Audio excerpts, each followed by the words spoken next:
अस्सलाम वालेकुम। क्लास 8 क्या हाल है? ठीक ठाक है। कल हमने एक्सरसाइज 1.2 कंप्लीट कर ली थी और कुछ क्वेश्चन मैंने होमवर्क दिए थे। उम्मीद करती हूँ आपने वो किया होगा एक क्वेश्चन। और इसके अलावा स्टूडेंट हम जो साथ साथ काम कर रहे हैं ना, वो अपने साथ साथ एक नई नीट नोटबुक पर कंप्लीट करना है, ठीक है। या आपकी वही पुरानी जो मैथ की नोटबुक है उसके आगे दिसंबर का टैग वगैरह बना के वो अपने काम कंप्लीट करना है। ये मैं आपको साथ साथ बताती नहीं हूँ और आज मैं दोबारा ये बात दोहरा रही हूँ कि आपने जो है ये वाले जो एक्सरसाइजेज जो क्वेश्चन मैं साथ साथ करवा रही हूँ वो आपने करनी है। आज में कुछ डेफिनेशंस भी पढ़ेंगे, ये भी आपने नीट नोटबुक पर लिखनी होंगी। ये मैं आपकी कॉपीज़ किसी भी दिन मंगवा कर चेक कर लूँगी। तो स्टूडेंट हमने जो जिस तरह पहले मैंने आपको बताया कि यूनिट नंबर 1 में हम फ़ीसद, निस्बत और तनासब के बारे में पढ़ेंगे। स्टूडेंट हम फ़ीसद के बारे में पढ़ चुके हैं, आज हम निस्बत के बारे में पढ़ते हैं। एक्सरसाइज 1.3 स्टार्ट करते हैं, उसमें निस्बत है तो निस्बत के बारे में पढ़ते हैं। तो स्टूडेंट लफ्ज़ जो निस्बत हमारे पास होता है उसका मतलब होता है किसी एक जैसी इकाइयों वाली मिक़दारों एक जैसी मिक़दारों के मवाज़ने को निस्बत कहते हैं, ठीक है। एक जैसी यानी कि कोई भी हमारे पास दो इकाइयाँ होंगी, उन दोनों के दरमियान यानी इकाइयाँ कोई सी भी दो रकमें होंगी, उनके दरमियान जो है वो बराबरी या उन दोनों के दरमियान मवाजना करने को हम निस्बत कहते हैं। यानी कि उन दोनों को आपस में कंपेयर करने को हम निस्बत कहते हैं, ठीक है। निस्बत के लिए या तो ये हमारे पास दो जो डॉट हैं ये हमारे पास यूज़ होते हैं, ठीक है। निस्बत में हम जो है वो कोई भी क्वांटिटी कोई भी चीज़ हम ज़ाहिर नहीं करते, जैसे किलोमीटर आ जाए, मीटर आ जाए, तो ये हम ज़ाहिर नहीं करते। इसके अलावा हम एक और डेफिनेशन पढ़ते हैं, एंटीसीडेंट और कॉन्सिक्वेंट, ठीक है। तो कहता है निस्बत ए बी में ए को एंटीसीडेंट पहला या पहला आने वाला कहते हैं, ठीक है।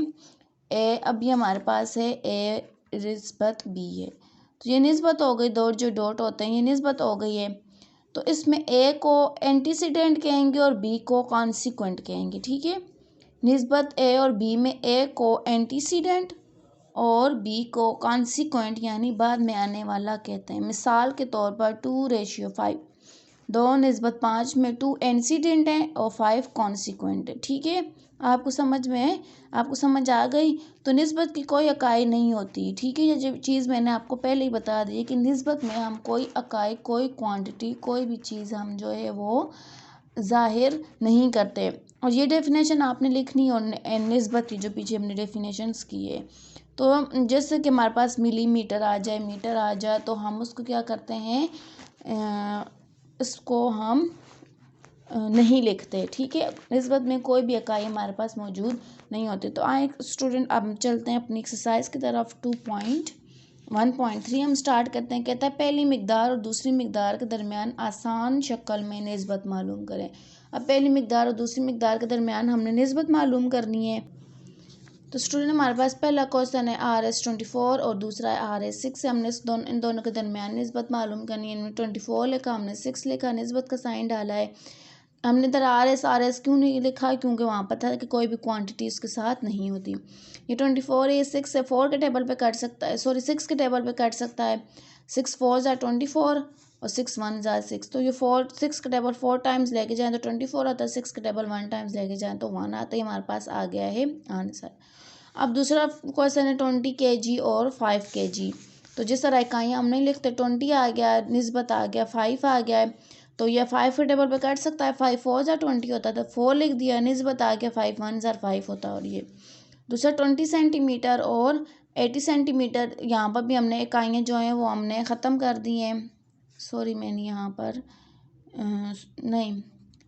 तो स्टूडेंट हम इसको 10 के टेबल पर काटते हैं, तो हमारे पास 2 10 20 होता है, तो ये 2 आ गया। यहाँ पे हम जो है वो 80 है, 10 के टेबल पर का किया, 10 8 80 होता है। मज़ीद 2 के टेबल पे कटिंग हो रही है, 2 1 2 2 4 8। तो ये हमारे पास जो है स्टूडेंट वो आ गया है आंसर, ठीक है।